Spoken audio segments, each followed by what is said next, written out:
केदारनाथ धाम के कपाट अब खुल चुके हैं। सुबह 7 बजे केदारनाथ मंदिर के कपाट खोले गए। केदारनाथ धाम में दर्शन के लिए श्रद्धालुओं में जबरदस्त उत्साह देखने को मिला। वहां पर अब तक 7,60,254 रजिस्ट्रेशन हो चुके हैं। इस मौके पर केदारनाथ मंदिर को 40 क्विंटल फूलों से सजाया गया है। चार धाम यात्रा भी आज से अब शुरू हो रही है। अक्षय तृतीया का मौका है, तो ये तिथि होने के कारण गंगोत्री और यमुनोत्री धाम के कपाट भी आज ही खुल रहे हैं।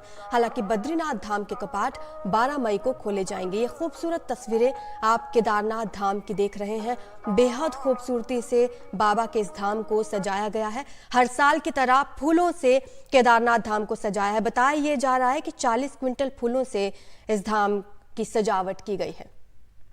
हमारे सहयोगी किशोर रावत हमारे साथ जुड़ रहे हैं ज्यादा जानकारी के लिए। किशोर, इस साल भी बेहद खूबसूरत तस्वीरें आ रही हैं हर साल की तरह, लेकिन क्या खास इस साल रहेगा? सुना यह भी है कि 16,000 से ज्यादा श्रद्धालु शाम को ही पहुंच चुके हैं धाम। बिल्कुल, आज से केदारनाथ और चार धाम की यात्रा शुरू हो गई है। गंगोत्री यमुनोत्री, क्योंकि अक्षय तृतीया के अवसर पर गंगोत्री यमुनोत्री के कपाट खुलते हैं, वो भी आज सुबह 10:30 बजे यमुनोत्री और करीबन 12:25 पर गंगोत्री धाम के कपाट खोल दिए जाएंगे श्रद्धालु के लिए अगले 6 महीने के लिए। क्योंकि ये काफ़ी हाई एल्टीट्यूड पे है, तो 6 महीने यहाँ पर श्रद्धालु, काफ़ी बर्फ़ हो जाती है, तो 6 महीने अब यहाँ पर जो श्रद्धालु है, यानी जो मानव है, वो भगवान की पूजा कर सकेंगे। इसके अलावा बाबा केदारनाथ धाम के कपाट भी खुल गए हैं। 7 बजे उनको विधिवत मंत्रोच्चारण के साथ खोल दिया गया है। 12 ज्योतिर्लिंग में केदारनाथ की अपनी अलग महत्व है, क्योंकि जितनी हाइट पर है, और यहाँ पर कहते हैं कि पांडवों ने तपस्या की थी, भगवान शिव ने यहाँ पर सीधे तौर पर उनको दर्शन दिए थे। और कहते एक और मान्यता है कि जो भगवान शिव का जो पिछला पार्ट है वो केदारनाथ में है और पशुपतिनाथ में उनका मुख है। तो यानी दोनों धामों की काफ़ी अपनी अलग मान्यताएं हैं। दूसरी बात, यहाँ पर अभी तक 7 लाख से ज़्यादा, यानी 7 लाख से ज़्यादा लोगों ने अपने रजिस्ट्रेशन करवा दिए हैं। केदारनाथ में इस बार सबसे ज़्यादा रजिस्ट्रेशन हुए हैं।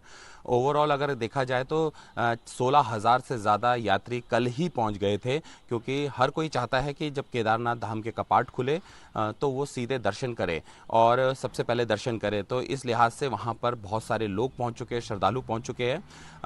बहुत अच्छी तरह उनको सजाया गया है। भगवान केदारनाथ धाम के मंदिर को अच्छी तरह सजाया गया है। इसके अलावा जो व्यवस्थाएं हैं, चूँकि इससे पहले थोड़ी व्यवस्थाएं वहाँ पर ख़राब हुई थी।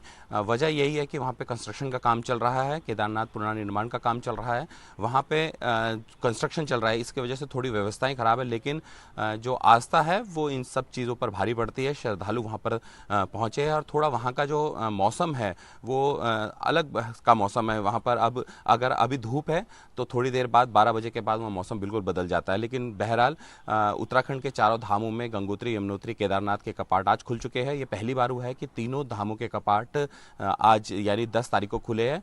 इसके अलावा बद्रीनाथ धाम के कपाट 12 मई को खुलेंगे। यात्रा की अगर तैयारियों की बात करें तो रजिस्ट्रेशन करवाया गया है, मेडिकल की सुविधाएं दी गई है, क्योंकि हाई अल्टीट्यूड है, वहाँ पर कई सारी की दिक्कतें हो सकती है। इस बार खास की अगर बात करें तो इस बार ये कहा गया है कि जो वीआईपी दर्शन है वो अभी फिलहाल जो वीआईपी आते हैं, क्योंकि अक्सर जब वीआईपी आते हैं तो काफ़ी दिक्कतें हो जाती हैं आम लोगों को, तो उनको कहा गया है कि अगले 15 दिनों तक ना आए और उसके बाद यानी 25 तारीख के बाद वो आ सकते हैं, दर्शन कर सकते हैं। फिलहाल हेलीकॉप्टर्स की व्यवस्था की गई है। जो हेलीकॉप्टर जो लोग दर्शन करना चाहते हैं वो भी वहाँ पर पहुँच रहे हैं। तो कुल मिलाकर आज से चार धाम यात्रा शुरू हो चुकी है और देश भर से ना सही बल्कि विदेशों से भी यहाँ पर लोग दर्शन करने आते हैं। तो इसको लेकर पूरी तैयारियां उत्तराखंड सरकार ने की है। जी।